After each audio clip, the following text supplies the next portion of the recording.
Hey there, motorcycle maniacs. Today, we're going to install the carburetor together on the Suzuki Bandit 600.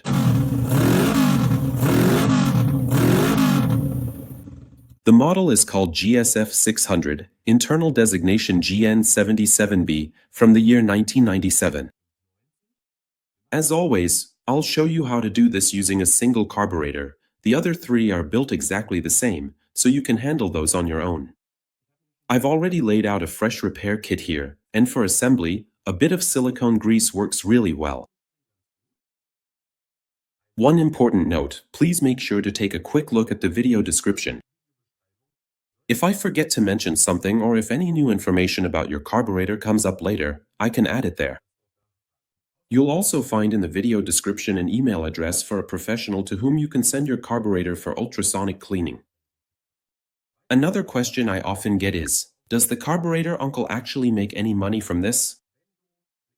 That's the cool part. When you buy the repair kits from the video description using the affiliate links, you support our channel's maintenance and growth. Plus, you get a shop with fast delivery and fantastic reviews. And before we really get started, I'll first show you what tools we'll need. So, here I have an open-end ring spanner in 12 and 8 mm.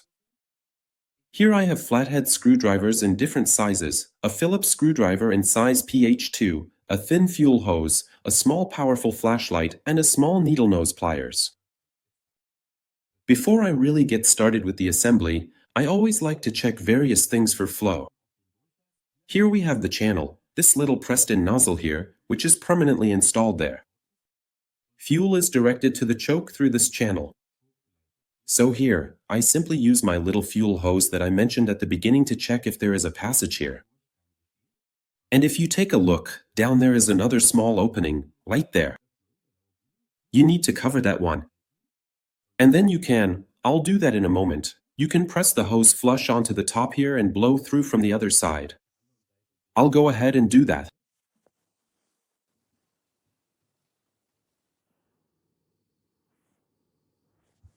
And then you'll hear, just like you heard before, how the air escapes again on the choke side.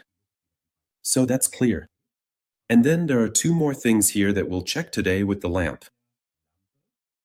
Right here at the front, you have two air jets. One supplies air to the main jet's nozzle holder for premixing, and the other supplies air to the idle system. That means, from your perspective now, the left jet is connected to the main jet's nozzle holder. If I shine a light in there from above now, let me show you again from up here, right here, the larger opening with the thread, I shine the light in there and then you'll see the light shining through as well. And the second one is this mounting opening, that's where the idle jet goes in. If you shine a light in there, you can see it perfectly, the light shining through the slightly larger air jet. With that, we've completed the quick preliminary check and now we can start with the assembly. First, I spray a bit of silicone spray into all the mounting openings and also into the float needle valve, so everything goes together smoothly during assembly. Then I start with the jet holder for the main jet and its corresponding head, this atomizer. It sits all the way at the bottom of the shaft, and, please pay attention, it has two sides, one closed side and one open side. Here you can clearly see the open side. From this perspective, the open side now needs to face downward, so it slides in here toward the part load needle. The closed side basically faces you. And now you take the jet holder here. This is what it looks like from the main jet. And you can install it here. You'll need the 8 mm open-end ring spanner. You can also use a small socket. The important thing is to make sure you don't use too much force here. It's a soft material and only a small thread. So it's easy to break something here. Next, the main jet is installed at the top of the jet holder. Take a look and see if you can zoom in on the size again. Okay, I'll just put it here. Otherwise, it focuses on the button. There you go, like that. There's a number on the edge, that's the jet size. Please make sure to note that, especially with this carburetor, the two outer carburetors have smaller main jets installed than the inner ones. The reason is simply that a bit less cooling air can pass by the inner cylinders. And the lack of cooling is compensated for by a bit more internal cooling with a larger main jet. That just means a slightly richer fuel mixture, which provides a little more evaporative cooling. So please make sure, outside 98, inside 100, that's the main jet size. The main jet is now screwed in up here in the jet holder. I'll just take my gloves off here, screwed in. And also secured. Please make sure to use the right fitting tool here and don't over-tighten it. And after that, the idle jet is up next. That's this little one. It goes into this mounting channel right next to it, right in there. I'll just let it drop in now, with the slot facing up. And now this one will also be tightened. Next, we'll continue with installing the idle mixture screw. That's the one with the really thin tip. You need to be careful with this one. I've already put it together here. This is the new one from my repair kit. And here I've laid out the old one again so you can see the assembly order. So first, the screw itself, the spring goes on top of that. Then comes a small washer and an O-ring. And so I've already assembled that here. And now, what I always do is set the carburetor up like this, so that I can install this horizontally. Just in case the O-ring slips off and falls somewhere it shouldn't, I'm going to screw this in now. You need to screw the screw all the way in. Please be careful and don't use force. If the little tip breaks off and gets stuck inside, you'll have a real problem. So be very careful, just until it's in. And then there's a certain number of turns you need to back it out again. That's the basic setting for the idle mixture screw. As always, I'll write that in the video description for you. In the next step, I'll install the float. Here it is. Please check it for any damage and make sure there's no gasoline sloshing around inside. Otherwise, it won't work, of course. And here I have a brand new float needle valve from the repair kit. The little wire clip needs to be threaded through the top here, and then it gets hooked onto this small metal tab. Now take it to the carburetor and make sure it gently slides into its counterpart here.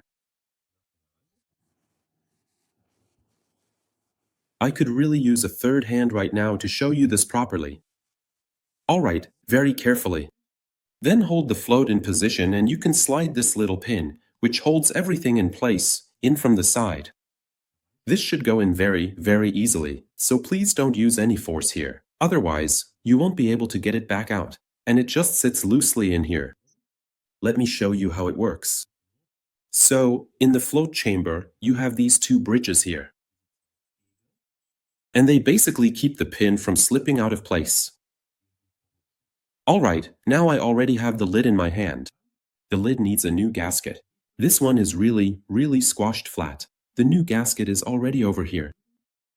It came with the repair kit. And we're going to put it in right now. I'll show you in a second. There's something important you need to pay attention to.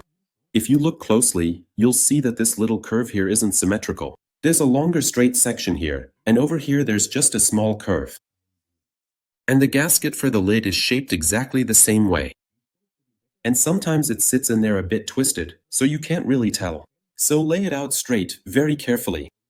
Now you can also see that this is the straight part here, and this is the small curve. You could actually force it, and end up installing it the wrong way. But of course, that would stretch the gasket at that spot and might mean it doesn't last as long. It just goes right in here into the groove. And if it's like this, some people use glue to fix it in place. I don't like that. I prefer to just put the carburetor on here. And that's what we're going to do now. Otherwise, it would just fall out right now. Just make sure you hold it the right way up. Please pay attention, I need to quickly show you something. There are two of these here. There's a little collar here, and it has to fit in properly. You'll notice it when it does. So now I'm going to put the carburetor itself on here. There we go. The collar has slipped in. Now I hold it in place and turn it over. And then there are the 4 screws again, which you set aside earlier. You screw those in. If they're not in good shape anymore, please use new ones. And then we're pretty much done on this side. Now we move on to the top side, starting with the slide. And the part load needle, that's this one, goes back into the slide, into the hole in the middle. There's one right in the center. Just let it slide in there.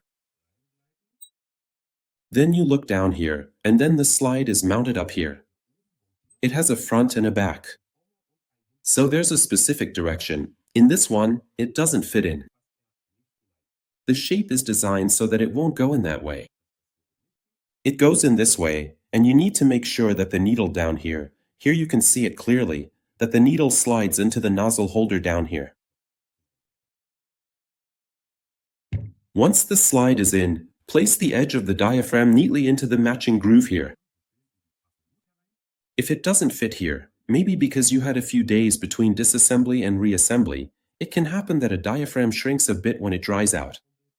There's a good solution for that, which is now shown above. Next, the spring goes in along with this little plastic holder. This holder, it basically keeps the part load needle in position so it can't slip out of place, so it's really important. And then the cover goes on. Here on the cover, there's a notch, and the spring is threaded onto this notch so it can't slip out of place. Now check again to make sure the diaphragm is seated correctly, and then you can put the cover on. I always hold it in place here with my thumb, and then there are these 4 Phillips screws all around.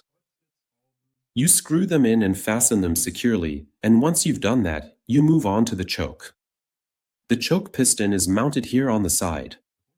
Before I do that, I spray a little silicone spray into the mounting opening and onto the choke piston itself, and then it's mounted here. Now, you have this little hex nut here, which can be a bit fiddly to get in place. Just press and twist a bit.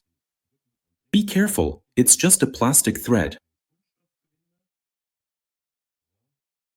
And now the big question again, how do you tighten it? You can use a socket here.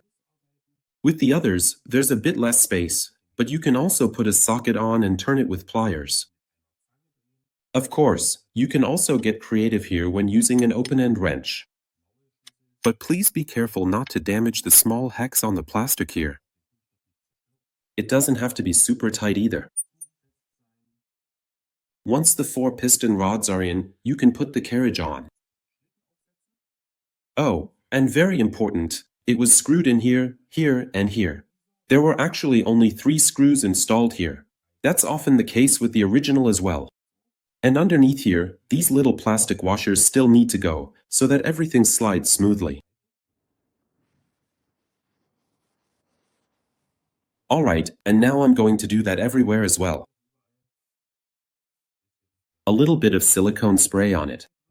Now the choke carriage is put on. You have to make sure that this little recess lines up with the tab on each of the choke pistons. So, all 4 at the same time. And then you just tip it on back here. And everywhere you've put a plastic washer underneath, you also need to put one on top. I'll show you with this example. They have to sit exactly on top, because when we tighten the screw, the collar of the screw, this wide part, sits right on this edge.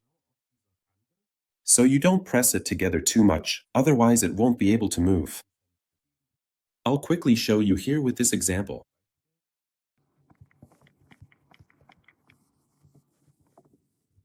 And even when it's tightened all the way, there's still a defined gap here in between, so the carriage can move properly. And I'll do the same thing now at the other 2 spots as well, and once you've done that, you're done with the assembly. I'd be happy if you leave a comment if you have any questions. Wait a second, now you can see it, look, please.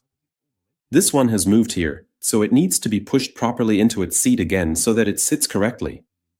So again, if you have any questions, I'd be happy to hear from you. Just leave a comment. Of course, I'd also appreciate a like and a subscription from you. I wish you lots of fun with your project, good luck, and see you in the next video.